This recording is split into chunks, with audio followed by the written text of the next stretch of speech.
This interview is brought to you by Astrolabe Wines and Sleeper's Vineyard.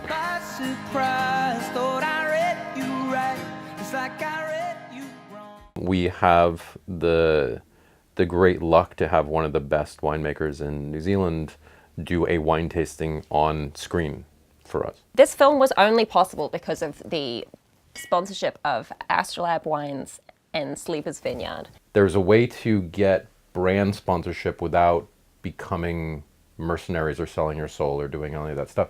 New Zealand wines around the world are very high quality, super premium wines for good reason. And so Casey was able to go to this place that she has this long relationship with her family and get a little bit of startup money in a way that if they had bought a commercial for their winery, it would have cost way, way more than this. And yet we're able to tell a story that we actually believe in, that's entertaining for people. It's not just a long commercial for a winery.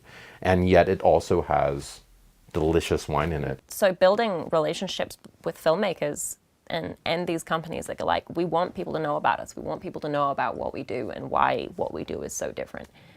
You know, it was even a conversation that we had with the team over at Astrolabe when they came on board, and they were like, look, you know, we're not looking for product placement. And I was like, well, no, we're actually looking to tell the story of what this is. And it's also about filmmakers digging into the stories of these brands. I mean, the wine industry is an interesting one because it is so people-driven and story-driven. None of this happens without people who make it their life. It's the same with filmmaking.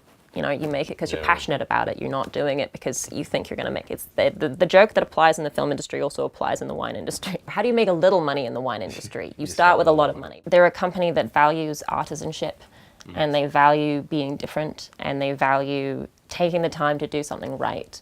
One of the reasons that we chose to do a wine film is I'm a fucking wine nerd. And that's because I'm from wine people.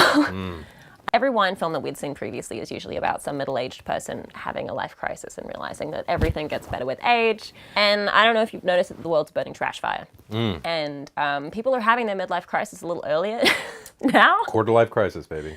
And so part of the reason that we wanted to kind of tell this as a wine film was to also have a conversation, a different kind of conversation about wine as a metaphor for life. And how does a new generation of wine drinkers kind of understand the world and their place in it better through wine, you know. So, cheers. Cheers, guys. Woohoo, yay.